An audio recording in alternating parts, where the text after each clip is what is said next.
Hello, this is Daryl here, sending love as always. Thank you for tuning in. I just want to say if you like this interview, you can check our website for companion workbooks, action guides, tools, checklists, templates, and show notes with links for everything mentioned on the call. Just visit bestbusinesscoach.ca. That's best, B-E-S-T, businesscoach.ca. Enjoy.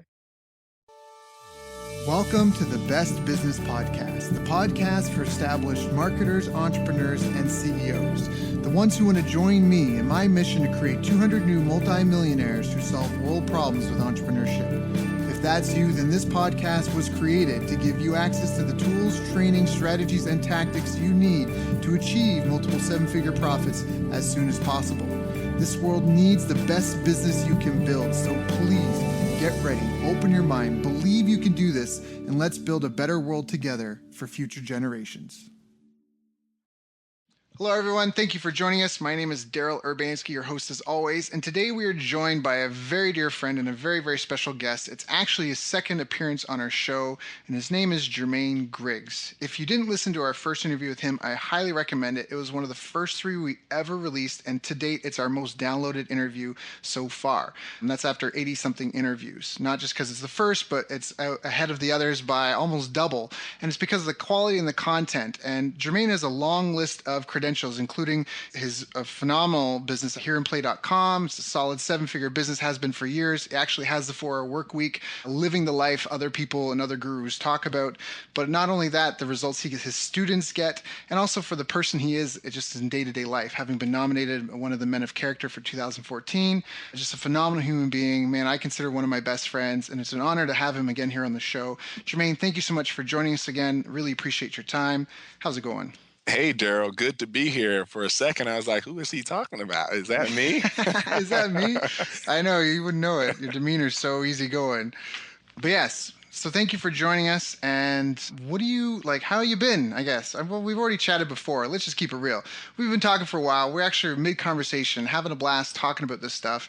And right now, kind of where we're headed is just talking about almost like I just mentioned some of the results that his other people have been getting. So Jermaine, from the first interview, there was a course that was released called Automation Clinic, and this was very groundbreaking for a lot of people, especially in the Infusionsoft community. It was the first time anyone who had won Marketer of the Year for Infusionsoft really showed the nuts and bolts. People who did coaching programs, people like offered training, but I've been through it all, and no one broke it down in the ways that Jermaine did in such a powerful way, how to build an automated business.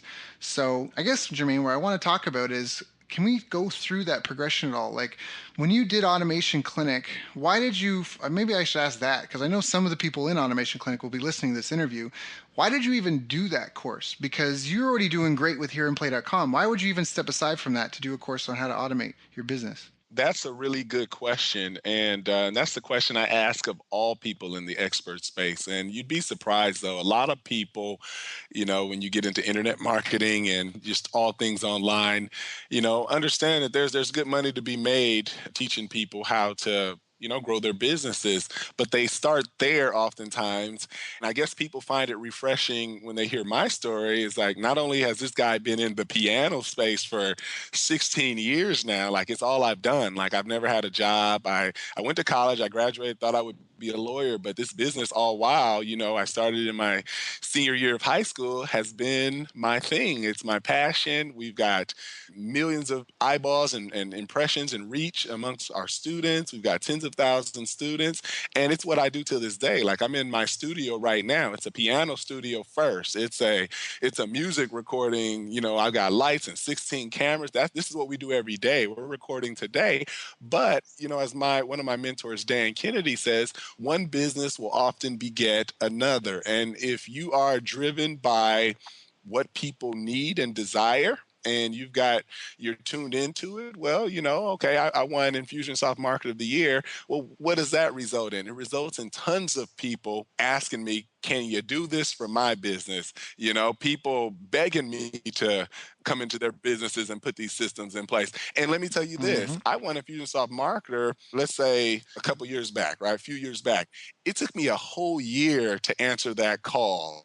to like delve in this space. A whole year. You go to when I won Infusionsoft Market of the Year. I'm trying to make this evergreen because I know people will be listening like 5 years from now. And I don't want them to be like, how long ago was that? But but you take the year I won Infusion, you take the year I won Infusionsoft Market of the Year, and you look at my Who Is record for automationclinic.com. That's a whole year. So it's kind of like, I was pushed into it. People wanted to know the real, and like you said, people wanted to really get under the cover, not just the theory of automation, not just the philosophy of automation. They wanted to see a real business, like in a real market, because if you could sell to musicians and piano players, come on. I mean, then, apply that to the business world and B2B, and the results are just so much more exponential, so much more easier. Even we're finding, I mean, I'm not scared to admit that even at Here and Play, we're like having paradigm shifts in our pricing and offering premium price products over $1,000, where previous, it'd only be $70. So even delving in the business space, for the past few years has even had implications and things that I brought back to my Here and Play. And they're very much related. I always say two different worlds, but one world I can say, hey, here's what I'm doing in the other world. And then the other way around, I can, take my experiences with my clients and all my use cases, and I can say, hey, I'm not advanced and so experienced that I can't try these cases back in my other world. So I call it synergy. Yeah, in fact, that's actually how we connected. Because when we first met, you were on stage, and it was the year that you won Infusionsoft Market of the Year. Although you probably didn't remember me, it was the next year when you came back to speak. That's when we really connected. But when you were up on stage, that's part of why I reached out and created that relationship. Was because I'd already spent, I'm gonna say at that time, near $50,000 between coaching and courses and everything. And you got up on stage and you started talking about all this stuff. I'm like, okay, I've heard this, I've read books that talked about this, but then you started showing screenshots of your setup in Infusionsoft and in your business and scripts and web pages you had that you were using this stuff. And I'm like, who is this guy? I've been on the conference circuit for like a year and a half, 2 years. Nobody is walking the talk like him. One of the real big things that jumped out at me was all about RFM. And for some of the listeners not here who have no idea about that, can you just kind of like, what is RFM analysis? Sure, sure. I mean, really what it roots back to is data, right? There's so many different things you can do in your businesses, and it's so many different models, and you can get inundated with squeeze pages going to landing pages, and then going to automated webinars, or then maybe another route might go to video sales letters, and then they got to buy, and then your order form, and then your upsells and your downsells, and you can really get inundated in these very specifics. I always say forest, trees, branches, leaves. And a lot of people start in leaves and things that if they don't have their numbers and their data down, that stuff is a bunch of activity without purpose. So when you come back up and you think high level, you say, what is the point of all this? Or what's the point of advertising? It's not just to get a cost per click. If you're looking at only cost per click, you're missing the big boat. It's probably never going to work out for you. So if you go to the highest level, after you figured out what you want to do and who you want to serve and the needs and desires, you got a message to market match. You're doing something that matters. Once you've got all those foundational things in place, at the end of the day, you got to figure out what's going to be the lifetime value of your customer. What can you make that? Mm-hmm. And as you put out your suite of services and things, this will inform pricing, because if you're stuck in a 10, 20, $30 range, it's going to be hard to get a lifetime value that is going to allow you then later on to scale, because you're always going to be limited by, well, my customer's only worth $40 after a year. And so I really got really passionate about figuring out how to extend the lifetime value of a customer, which is how much they'll spend with you on average in their lifetime, not their lifetime, but their life as a customer.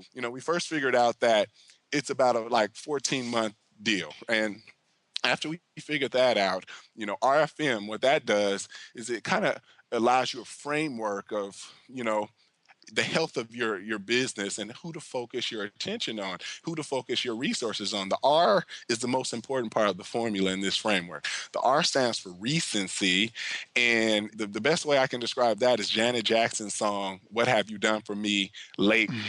Right? One of my favorite, I kind of really like Janet Jackson. I like Rhythm Nation and that whole beat, and "What Have You Done for Me Lately?" Paula Abdul and stuff. And so what that asks is, when you look at your database, when you look at your funnels and stuff, when is the last time this customer has bought from you, and even on an engagement level has interacted with you. And that, if you were to bet, like if you were down to your last $1,000 and you needed to make some sales, and you had this database, and you needed to bet, like this is real life I'm talking about here, and you needed to like bet that $1,000, you need to return some money because you need to pay the rent, the mortgage, and you have to bet. This is what you bet on. Do you sort your database by recency? That's what have you done for me lately? When is their last transaction? Do you sort your database by F? That's frequency. That's the number of transactions. Or do you sort your database and send to the people who have the highest monetary? That is how much they've spent total. So when you got all of this in Excel, hopefully you've got an e-commerce system, that would give you that data. First of all, you got to be able to access the data. But let's say you had those three subsets. What I'm telling you here is that you sort by the people who have done business with you most recently, Mm-hmm. and that's where you go. If you ignore the other two things and you just go there and you get on the phone with those people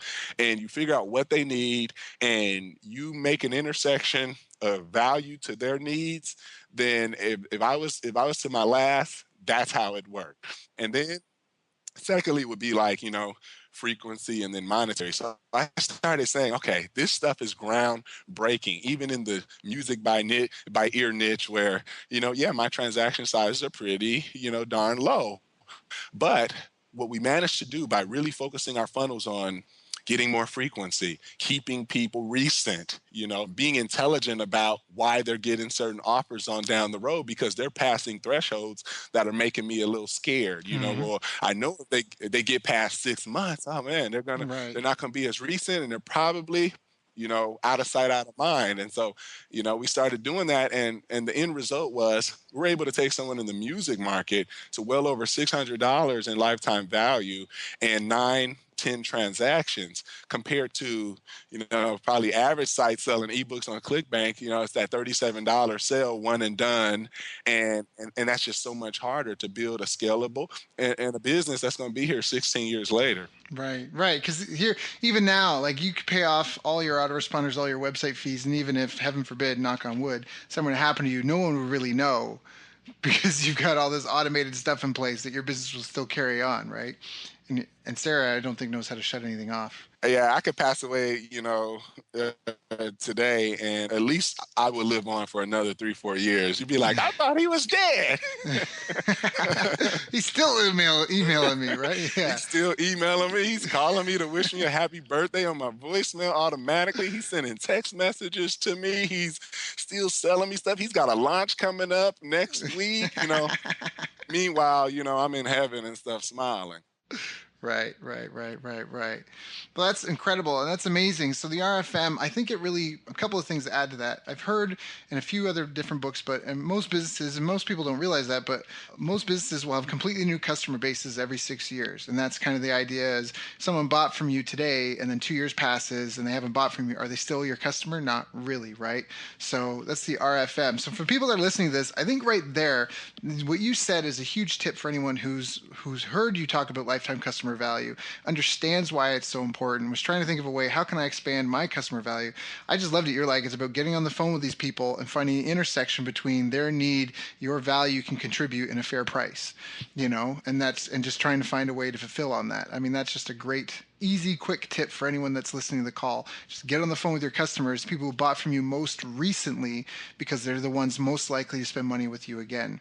And you taught that to people in Automation Clinic, and I know Lamar Tyler took that and using the 4 video sequence that you teach in that course and all the basic fundamentals that you teach, he actually was nominated. We thought he was going to win. He didn't win, but he was nominated to be business, what do they call it now? It's not Market of the Year. What is it? Business icon, I think, of the year now. Business Icon of the Year. So he was nominated, one of 4 nominees, I believe. 3. To be Business Icon of the Year. Three. Wow. Okay. So that really works. So I guess where does that take us then? So RFM analysis, know the power of automation. We talked about it in the last call. Again, people listen to this, if they didn't listen to the first call, you need to go back and listen to that, because we talked about just the power of even things like what you said earlier, how this will be evergreen. Someone might be listening to this 5 years from now. And you talk about that a lot in our first interview, how when you create a piece of content, you always keep that in mind. So a lot of you, like your website, you don't necessarily put the date on things because you want to be able to use that in 2 years and not have people think think it's redundant because when you write it, you only write things that are timeless. So that's a key in automation. We talked about autoresponders and connecting those together.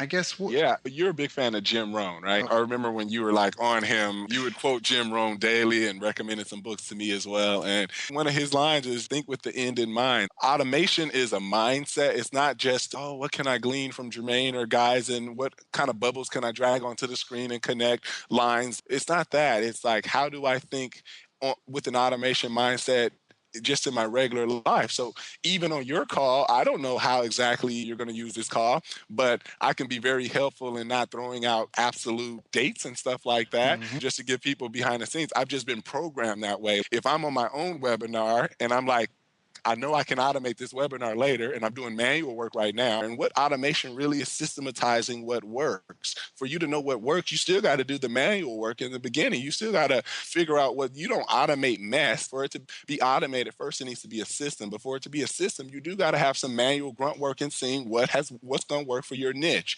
What webinars work. If you get on a live webinar and it just sells out, you get 20% conversion. Well, that's a good candidate for automation. You get on that same webinar and you can hear crickets when you do the call to action, it is not a good candidate for automation. Automation is Right. not going to fix that. So I've made that mistake a couple of times. Now, I guess this is a good question because a lot of people that hear that you have the 4-hour work week, and I've seen it myself, how impressive it is that you just create scripts. You're like, oh, I'm working on this software, or I got my programmer doing that. How do you, like, where does that come from? Maybe it sounds silly, but for a lot of people, that seems like magic. Like for me, like I'm a good marketer, but I'm not a programmer and I'm not a tech person, and you are. Like you dive in and love that stuff. And I don't know, can you just speak to that a little bit? Because I'm sure you get asked about that in other places. I think that's amazing where you just see something and like, for example, you've also after Automation Clinic, you had Pinnacle Club, which was a higher price monthly program. You released like a plugin a month. One was a great dashboard script. You had one there it was automatically ranking people for affiliates, which is amazing. It was a way to just have a leaderboard that would manage itself. I mean, like I would never in my mind my right mind at least maybe if I had a couple of drinks would think that I could have something done for that. So I don't know, like it's just laziness or what, like how does it.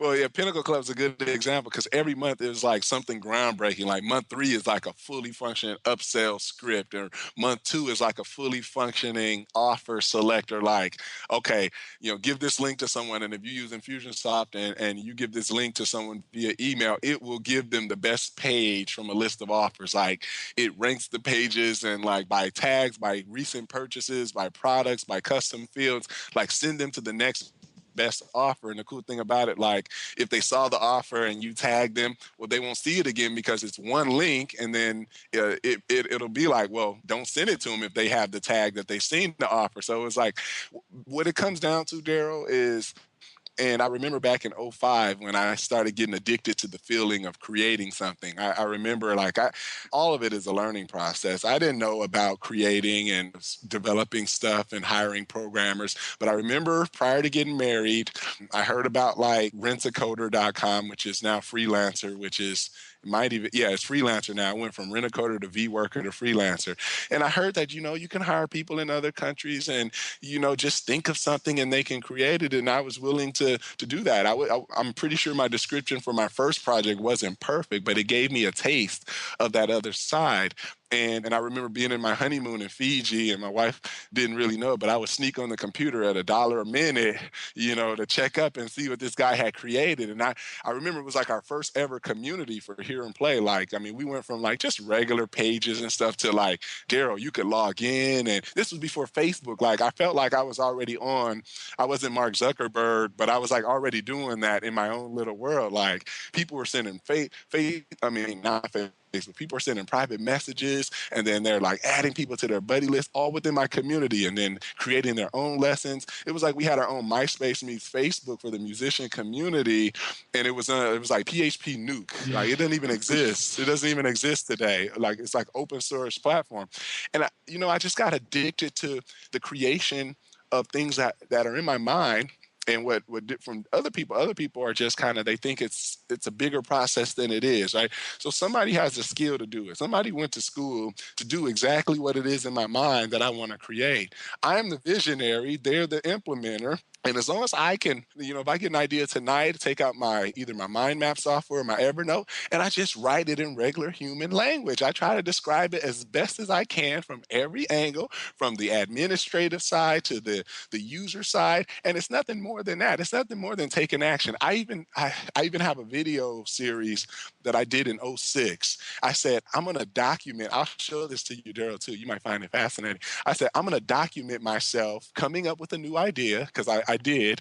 It always seems like when I'm on honeymoons and stuff. But I guess you know what it is because you can relax. I think when you're in a relaxed state of mind and your body's just this like kind of empty and it's not as stressed because you're chilling.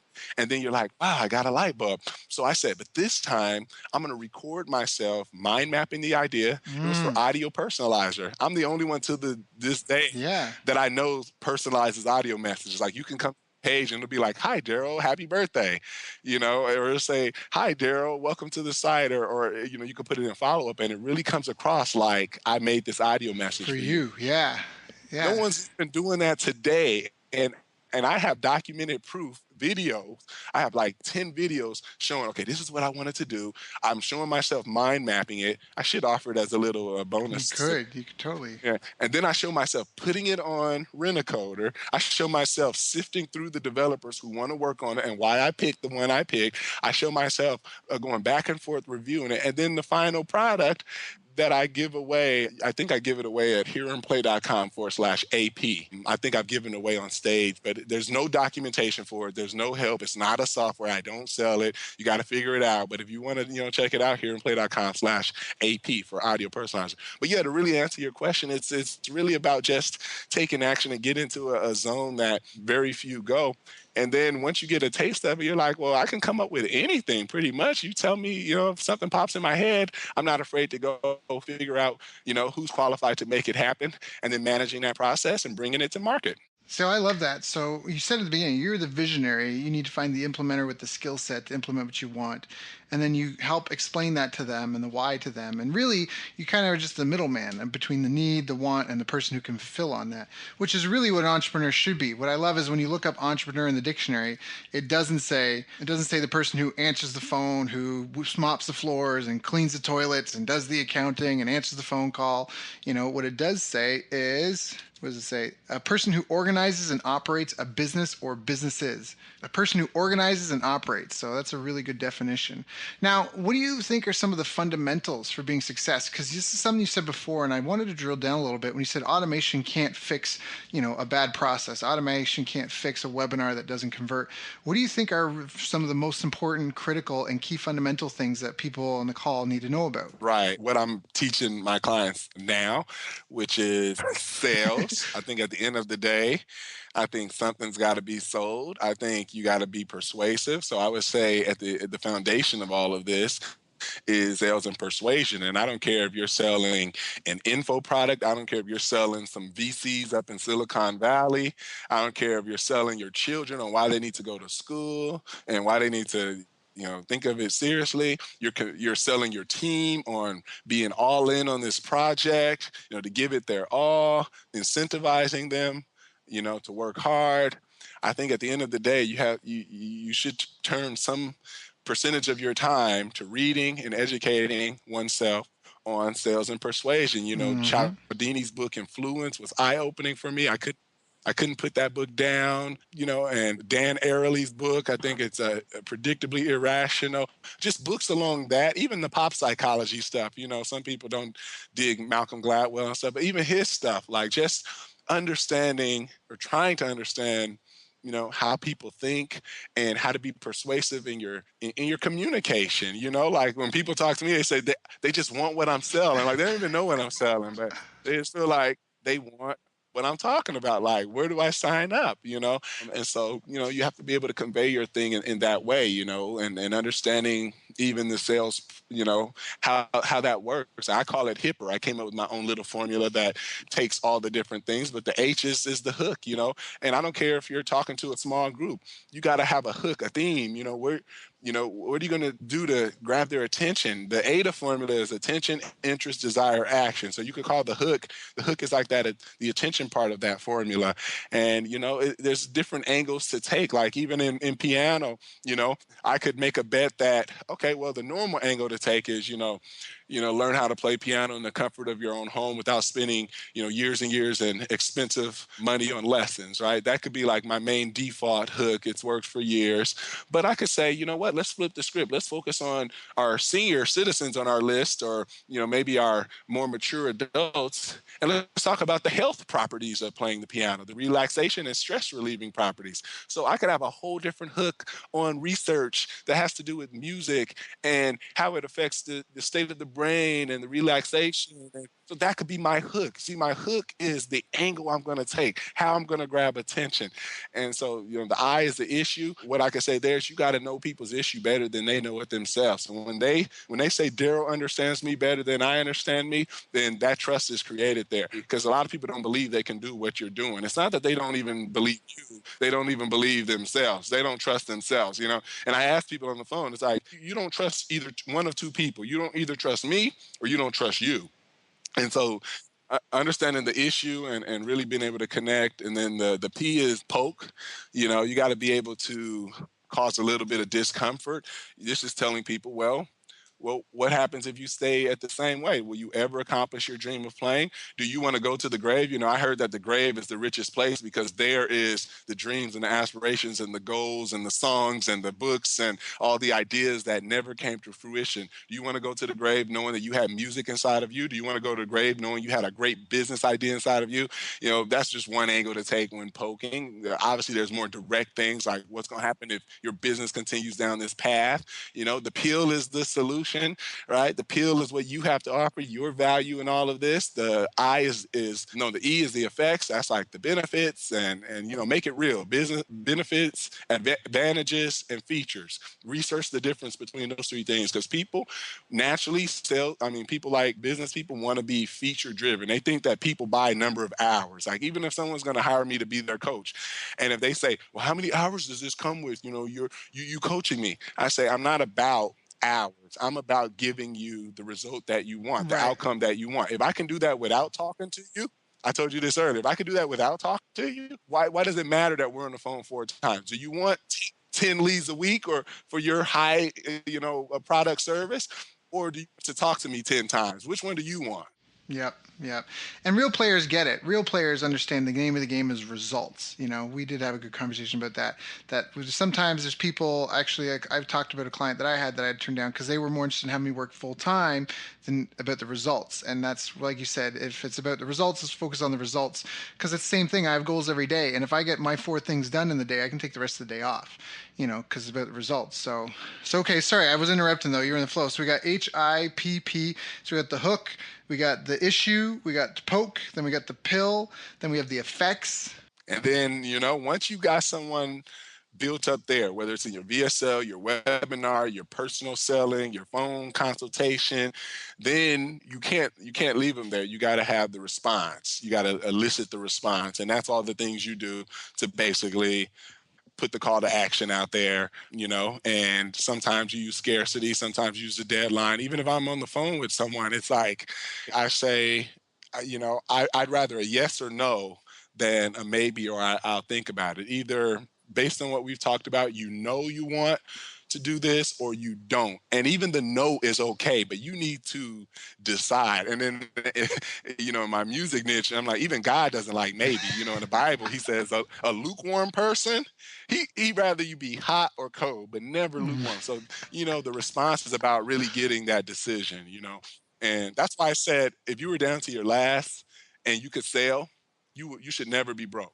You should never be broke. If you've got value to provide to someone out there, to a group of people, they have an issue, and you can sell, you'll never be broke.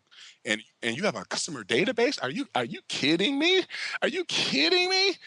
Well, what's wrong in this? You got a customer database that you sold to before, and life happens, things happen. But if you got down to your last and you sorted by recency, you got on the phone, did consultations, and figured out what they really want and dedicated that, and in exchange value. I've seen it work. I've seen it happen not only for me, but for other people. That's the process. Awesome. So there you have it. And I agree. Sales is such. We're always selling. You're selling yourself to your spouse. You're selling yourself to your kids, trying to persuade them what you want to do. You're selling yourself at work, your ideas, your projects, the results, the direction you think you guys should be taking. You sell yourself to get the job. We're selling ourselves all day, every day. And honestly, sales, I think something you can speak differently, but what I love that you bring up is getting on the phone with people and finding out their need. It's not this talk about trying to sell ice to Eskimos, about selling flogging snake oil. That's not it at all. It's about, like you said, if you can get on the phone, you can just talk to people. I remember you even said before, a lot of ways sales isn't even that tough because you're not trying to, like, you might be trying to convince them, but you even, what I like to say, it's like almost like a consultation, like you're a psychotherapist. Like you're just trying to talk to them and get them to trust you and then to open up and confess some things to you about the problems that they're facing that maybe they don't want to talk about because it's ugly or it's not something they're proud of. And especially social media and that, right? No one ever, was it success as many fathers but failure as an orphan? Like no one's like putting up like, look at this failure I got. Like no one's like making a big stink on any social media platforms about their failures.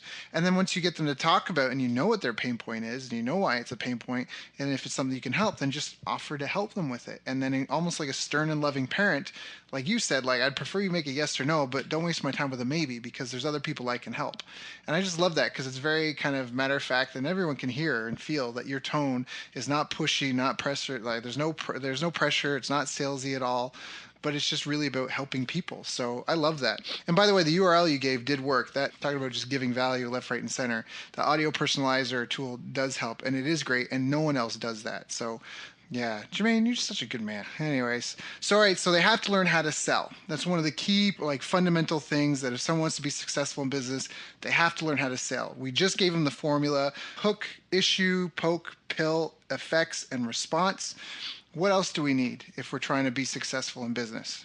So if you know how to sell, and the reason why I put that one in front, because they tell you in your career, even if you're going down the corporate world, America and all that, they say people change careers, I don't know, 3, 4, 5, 6, 7 times, right? But the point is people change careers. So that selling, that persuasion, that ability to move to action, move someone to action, to be able to sell yourself too. Sales is not just in out. Sales is inward inward. Sales is just persuasion, whether you're persuading someone else or you're persuading your darn self. That's just very important as a bedrock foundation. And then you need the right market, and you need to be clear about that. And it's a market that's already hungry. I mean, obviously, you can be a market creator, and that's a harder position to be in. You can, yeah, go create a market, and like how like Steve Jobs like kind of created sort of this iPad, smartphone, or at least took it to the next level, right?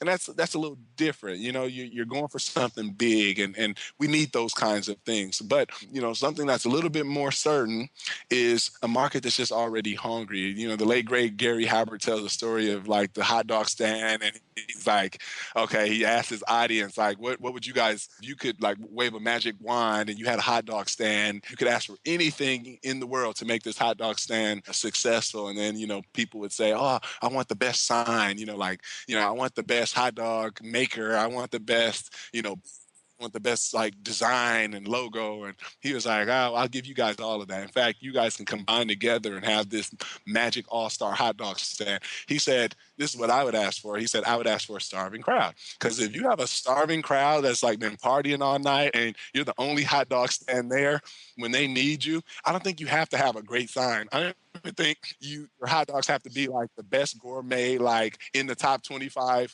food television ranking. I think that starving crowd. So there we go. If you got a crowd and you're bringing to market something that they really want, and it doesn't take, even going back to my foundation, you could have a tenth of the sales process together. Like you could have a tenth of the persuasion that you need together, and And that process is not as hard because they're already prone. So look at what I did, in the year 2000. Like everybody's learning sheet music. That's the normal way to go play the piano. And then I said, okay, there's this church market that is just no one's talking to a church musician, which, mind you, that's me. Like grandma raised me in the church, mom raised me in the church, and I've been playing in church for like over a decade at this point, even as a kid. And no one's talking to that musician. That is like the most school of hard knock thing you got to do. Most people actually just say, God gave that little boy that gift. That's what most people say. God just put that music inside that little boy. And, it's like that kind of thing. It's never this structured, you could learn how to play and be, a church musician. And so that was just a market. And looking back at my story, that was just untapped, hungry. And you put a course in front of that because we delve in jazz and all kinds of things. But this particular market, my God, I didn't even know what I was doing as a 19-year-old for the most part. I mean, my persuasion was way different than it is today. And I'm sure I made a lot of mistakes, but I put my first video product in front of them after having success with my first like book, my first course. And my God, like I remember that month we did $40,000. I was like 19, and prior to that, I had only done like maybe 10 to 12,000. We were still successful for that part of my journey, but like we like 3x and never went back. That was the power of like this market is pent up with they need something. Like look at the dollar beard clubs and the dollar shave clubs and things like this isn't new stuff, but people are coming to market to help problems in ways that other people haven't thought of. And it'd be look at Uber and stuff like that. Like taxis aren't new, but people are coming to market and making things faster and easier and more efficient and more convenient. And so like for example, there's a lot of things that me and my wife, I'm like, there's got to be a better way to do this, and I can't even think of some of the things. But in the run of a day, it's like there's got to be a better way. Somebody's gonna come along and make this easy for us. Like now Uber's delivering food and stuff. So there's gonna come a time where you kidding me? We gotta go to the store? Nah, people the store is just gonna bring it right to us. And the mailmen aren't gonna have to really deliver mail anymore. I mean, down the drones are delivering it and stuff. So you figure out what people really want and you give it to them, and I'm telling you, they buy. So well said. Hungry market. Yeah. Perry Marshall talks about a bleeding neck. You want to find a bleeding neck market, a market that, no one's really going to debate with you if their neck is bleeding. They just want the problem fixed. So, great analogy. So, all right. So, we got sales, then we've got the hungry market. Is this when automation comes in? Is this where we start automating things? No. No, the automation comes in a little later. So once you have a market, right, and then you have a process. You have a process. So a lot of people are, I talk about manual, system, automates. Automate's actually the last part. Probably delve in the manual in the beginning. You're I call it gear one. As an entrepreneur, you're in gear one, and you're doing a lot of these things yourself. You're a lot closer to the customer. I remember picking up the sales calls. I shouldn't have been doing this, but my wife, who was my girlfriend like 17 years ago, we'd be in a movie, and like when these $70 sales were coming into my cell phone, it said, press one to accept this call. I always had like the little prompt on there. I would like run out of the theater no matter what we were watching, and I would take that sale. So I'm delving in the manual, but it gave me a really intimate closeness with my customer to understand them. And so I never negate that whole go straight automated. Half of the people here trying to set up automated stuff don't even really understand their customer, never talk to a customer, never really understand that. So, you have some manual things going on, and you might have to do, the emailing and the broadcasting yourself. How can you automate something that you don't know works? So in the beginning, yeah, you're going to send broadcasts, you're going to build your list, you're going to be in that sort of manual mode, and you don't want to stay there too long. Next, you want to turn it into a system, and a system doesn't necessarily mean an automated system. A system is just a predictable way of doing things, where you take out all the variances. You can say, let's say somebody calls in, and right now you're kind of in the manual mess mode, and you don't really have a way to accept that call. And you're just say, hey, hearandplay.com, how can I help you? And then they say one thing, and then you just kind of whatever comes to mind, like I used to do. That's manual mess. You get a script. That's the script is an example of a system, because then you say, okay, wait, they may be asking XYZ. You say, wait, how this normally works. That's like my first line if I was going to systematize a mess.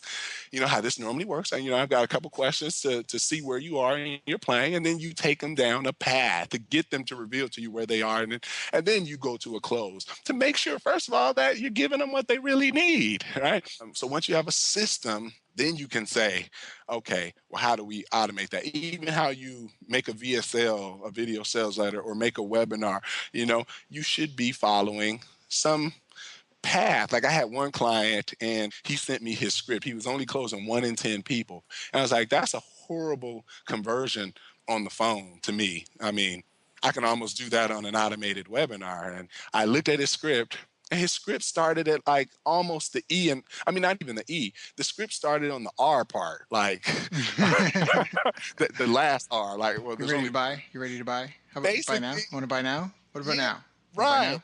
Right. Like his script was like, well, basically how my coaching works is, and he was just going into all the features of it. Like, we get on the phone for this long and then we do. I'm like, dude, you haven't even hit on the pain points or what they're doing or why I mean, at least you should ask why they've taken time out of their schedule to meet. Like, what's going on? Like, that's the first question, Right. you That's a know? quote that I like. It's a prescription without diagnosis is It's malpractice. malpractice. Right. Exactly. Exactly. So, it's those things. And then the automation comes in. You got something that works. Then you say to yourself, man, what if I didn't have to take them through this manual process every time, or didn't have to rely on sending broadcasts every week, or things like that? What if I took the best of everything I've learned in manual mode and and what I've already systematized, and what if I make it automatic? Like even if you have an offline business that really does deal with customers, but to be able to like push a button after that. So like in my office, we know that everybody has to push an outcome when they talk to people. We use like a particular technology called Turbo Dial, but what it allows us to do is it syncs into Infusionsoft, and we can always say after we talk to Daryl or we talk to John, we can push an outcome, and for my rep, without them doing anything, an email goes out saying it was a pleasure speaking with you, and then if it wasn't a pleasure speaking with them, we do another outcome. Like this outcome is like, this outcome is like, thanks for calling, but we're not going to say it was a pleasure speaking with you. And then it may like wait for 7 days and it may follow up with like, I always say automation is front loaded, but automation can be as good as you make it. So if I say, okay, based on this scenario, how can I extend the arms of my sales reps? Well, what if we had a timer and automatically from that sales rep, from that one call, from that one button they pushed, they get an email, checking back in 7 days. We also incorporate SMS in our sales process with our reps. What if they got a text message saying, hey, Dr. Lewis, just, checking in on you based on our conversation last week, wanted to see where you were in there, something like that. And then, what if a task? Because in Infusionsoft, you can create tasks for people and it's going to be waiting for them in their dashboard. What if a task popped up in 10 days? So automation is there to extend a system that's already in place, because very well my sales reps could get off the phone, go to their Gmail or go to their enterprise email and send the same email. Yes, my reps can go to Turbo Dial and then send the same text message, copy and paste. There's even, like I use Text Expander on the Mac to, you type in a keyword and it finishes your sentence. Yeah, though that's a manual system. But to be able to automate that and then to go on to the next call or whatnot, and then have all those actions happen for them, that's the power of automating something that you've already proven to work. So I think I want to make I want to make a difference here. First of all, that was a great explanation. And what I loved is it's leveraging, it's automating, but it's also leveraging, because as I got better at automation, I found that my to-do list didn't shorten. I think the dream of like kicking on the beach, I mean, you can go kick it on the beach, but I think the type of people, at least if an entrepreneur, you just go stir crazy, right? Like you just need to do something. So I find that as I automate more, I also do more. But the beautiful thing is that when you take days off, times off, like I went and saw a Rihanna concert this week, the rest of my business was still running, even though I was on a break. Those emails are being sent, those text messages are still going, all that stuff is happening, all that follow up is happening. So I love that, because what you're talking about, you're not talking about like, like that eye in the pie screen. We're going to click a couple buttons and money's going to fly to your computer. You talked about how you 3x your income. And for a lot of people, that would be substantial. 10 grand a month going to 30, 40 grand a month. That would be phenomenal. That could be life-changing money for a lot of people on this call. But at the end of the day, you're still getting up, you're still going to work, you're still, I mean, hold up, you're still doing things, but you're doing it smart. So that way you're as busy as you need or want to be, but it's not directly related to how much income you're making. I remember we had a talk, this is years ago, we said you were trying to figure out your hourly wage, and it was something like $10,000 an hour or something like that. Like it was some crazy figure, because when you work smart. An interview like this wouldn't just be one thing and then done, and then you'd have to do a new thing tomorrow. You'll find 4 ways to use an interview like this in your business. And those are 4 things that you've done it once. You can hand it off to other people because, like you say, you've got that process or those systems where it'll then be turned into a blog article, and then it may be turned into an ebook. All these other things are created, but it's based off a system that you did, and you just do the first step, the most leveraged piece, the piece that only you can handle. Correct? Yep, couldn't have said it better. Yep, you got internal systems, you got personnel systems, you got sales systems, you got marketing systems. So it's a mindset. Like I said in the beginning, a systematic, automated mindset to think with the end in mind, and to not go at things, haphazardly or manual every time, this time one way, that time the other way, to really be minded about how you systematize. I even heard, President Obama, only wears 3 suits. I read this in some article, whether it's true or not. He's got black, gray, and blue, I think. And I even remember Tony Robbins saying that it used to be a mess to figure out what suit he's going to wear to his next speaking gig.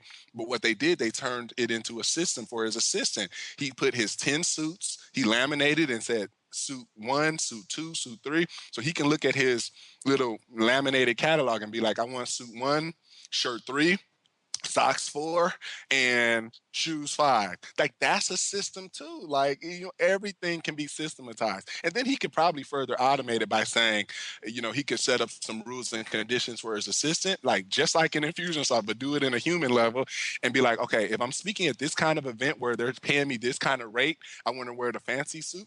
But if I'm speaking at like some athletic association or they're paying me this kind of rate, I want to wear this suit. And then put those conditions to empower the staff. So even then you don't even have to do that. And that would be more of the automation level of it. So just to make that plain, even in a personal level. Yeah, and well said. I think an easy place to start is just a checklist. If you're trying to figure out how do I make a system, or if that sounds really complicated, I mean, just understanding systems design and systems thinking, an easy way to think is just a checklist. Get started with a checklist. Step 1, step 2, step 3, and just build from there. And then look for a way to leverages, like Jermaine said. So great examples, that audio personalizer software he gave away, where he was making those calls himself. And then he found that after this works really well, he'd love to keep that personalized way, but how can I automate it? How can I leverage it? And now, I don't know, I know you and I know what's going on, but he uses this tool to automatically call his customers. And it doesn't leave, is it a different recording if they answer, or does it just go always straight to voicemail every time? Well, what we do now, kind of 2 different things, but if we are doing a voice broadcast inside Infusionsoft, you can send one to a live person if they pick up, like if you say, hey, this is Daryl, and then, that gets one thing. And then if it goes to answer machine, oh man, that's where we have fun, because it's like they don't know that it's automation at all at work. And, you could do some pretty fun stuff, Right. like, but now what I'm doing is I don't like to blow my cover anymore. So when they pick up live, I know this sounds kind of bad, but I recorded that busy signal off of YouTube, like, and I don't know if you can do this or not, but it goes busy. It goes busy on them, kind of like the call disconnected. But then what'll happen? Some people will call back and like, I lost the call, and then there we go. Now we got an inbound call. And the psychology is different for an inbound, by the way. Mm-hmm. Mm-hmm. Totally different. So then when it goes to their voicemail, it'll automatically merge their first name or whatever piece you want in to personalize it. That's just so ninja. So that's the process you took you through. So we talked about how sales and understanding sales and persuasion. By the way, you might actually enjoy a future interview I have coming up. There's a guy here locally. He's just gotten his master's. He's actually taken Robert Cialdini's social work and he's taking it further. Now his interest is more voice inflection on the effect of persuasion, but he used, so influence was like the mainstream version of what Cialdini's work was. There's a textbook version, and he worked off of that for all his future research. So he's not even a business guy, but I've got him coming on the show in the future because I want him to build on that. So I'll be sure to get you a copy of that when I get some of the goods out of him. But back to this. So we've got Hipper. You talked about sales and persuasion being the most powerful things, about influence, the book Influence and Predictably Irrational. If anyone's looking for good books to read, those are great ones to help you understand the psychology, the power of persuasion. Have our Hipper formula: hook, issue, poke, pill, effectiveness, response.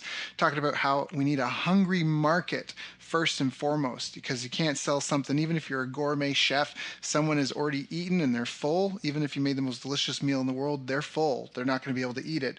So you need a hungry market.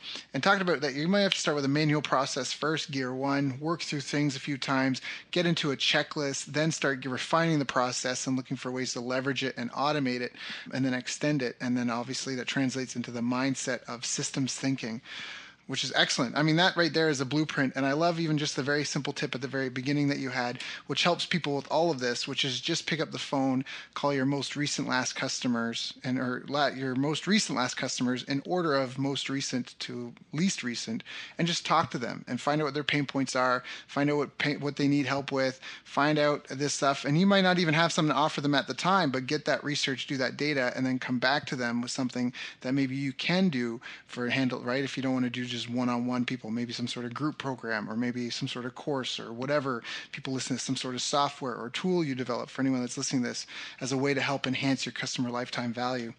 So, Jermaine, this has been really powerful. Not only just the knowledge, the information, but the tools you've given been very helpful. I mean, the audio personalizer software itself is worth probably now a couple $1,000s at least. Where should people go? Where should we send them if they want more info from you? Right. As you're talking, man, I'm like, I should develop audio personalizer into a SaaS because I could see like, You should. yeah, yeah. Like we could have voice actors. Like if the person didn't want to, like you could record the first names in your own voice. You could, it literally takes 20 minutes to be like, "Hi, Abigail. Hi, Andy. Hi, Bob." And you did. I mean, I basically did. It like it has the built-in recording into it and everything. But even if they didn't want to do that, I could just hire like a bunch of subsets of voice talents to have the built-in things, and 48 hours later you have your message, and then we hook into Twilio, and then basically have your voice broadcast sending messages to people's voicemails that why would you do it yourself when their name is in it and everything you would possibly say is in it and have all your outcomes. And I'm like, we could just I just don't know of a service right now that does that. And like I said, we did this like I don't even want to give the exact date because we're trying to make this evergreen, but we did this so many years ago, but way before people thought of this. And what we're doing now, people won't be doing for another, 5, 10 years. So just starts me thinking, what else you can do. But don't I think a lot of people go to what else and they haven't even done the foundations. The foundational stuff is still the real stuff. Like sales does not really change much. Persuasion, how we're wired, does not really change much. You can go learn. I know you're a big studier of the 19th century, business people like the P.T. Barnums and, those guys, because they were doing this stuff without all the technology and stuff. So, go study those people, the classics and the Napoleon Hills and that stuff, because a lot of it is still just as much as applicable today. And then you can automate the stuff and just take it to the next level. And that's where my expertise comes in. So if you've been intrigued, you can head over to, well, first of all, if you're qualified, something that I've been doing that I haven't done before is eating my own pudding. I will get on the phone with certain people. You got to have some sales. I don't really delve in the newbie market. So just, go through my stuff and my blog posts if you're just getting started. That won't be a good phone call. But if you've got things going, you're earning six-figure income or close to, but you really want to take things up a notch, you haven't systematized it. It's kind of like you've done it, but you're like, man, I don't know how I did this, but I did it. But I still don't feel comfort in knowing that it's systematized and that it's repeatable. Mm-hmm. If that's you, go over to automationcall.com, fill out the survey, get some time in my calendar, and let's talk about it. Now, don't be surprised if I take you down the HIPAA formula, but it'll be based on, if we're a good fit, I'd love to talk with you. Now, if you want to just kind of go through some of my training, you can go over to automationvideos.com. And, that's just straight training and videos, and I'm gonna track if you started the video, if you got to the middle and you got to Hmm. the end. You can see some automation at work on the page. And then if you're like, I just want a little taste, got several blog posts at my main site, automationclinic.com. And those are the three ways to get it, from the most personal all the way down to the, I don't really want to give you my name or email, but I just want to check out what you're doing. That's the automationclinic.com. There we go. So automationclinic.com. What were the other two URLs?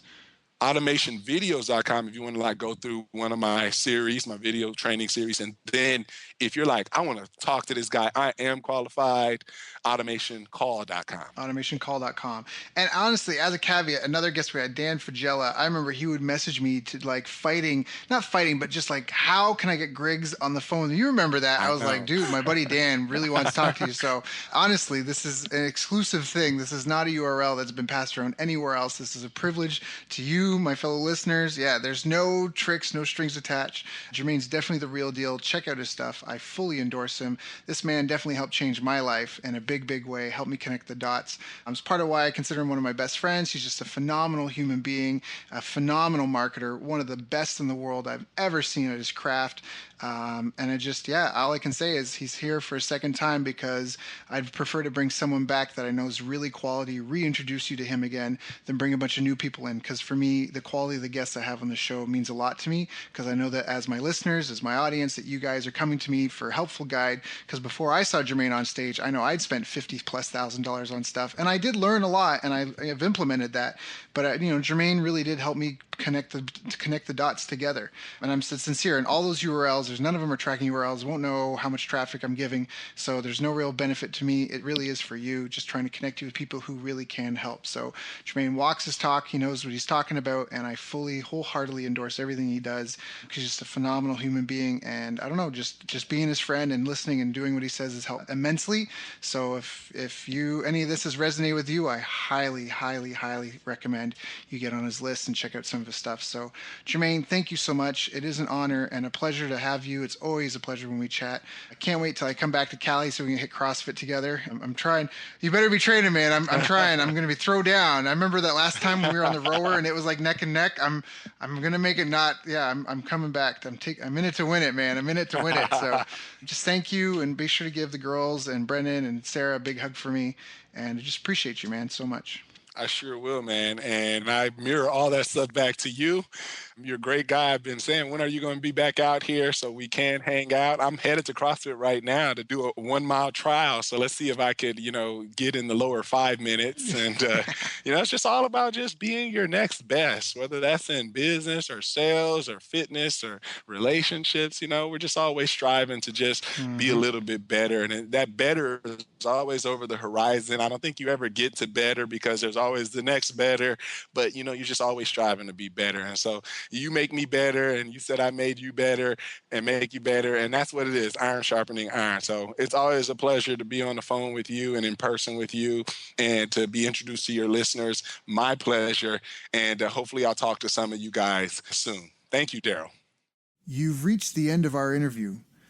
Now, first, let me thank you for listening. I appreciate and respect you more than you'll ever know. And now I'd like to ask you a couple of questions. First, what 3 lessons did you just learn? What 3 aha moments just jumped out at you? Second, what can you implement for yourself and your business in the next 24 hours? Third, what can you give to someone else to help you with, or give to them to just do it for you? Whatever it is, remember, taking action is the secret sauce to results. Now, if you think this interview would be helpful for a friend, please give them a link to it. It'll help them and it'll help me too. I'd also like to invite you to help me find out more about the challenges you're facing, your dreams, your goals, and how I can help you overcome what's holding you back. We both do better when we know better, and your success is my success. So please reach out and interact. You can visit our website, bestbusinesscoach.ca for Canada or California, where I'm from and where I'm living. You're welcome to also try out one of our paid programs. You can find us on YouTube, Facebook, and pretty much every other social media channel you can think of. You should also subscribe to the podcast, and if you're enjoying them, please leave us a nice review. It really helps. That's all for now. Once again, thank you. Take care of yourself, and remember, the world needs the best business you can build. And I believe in you.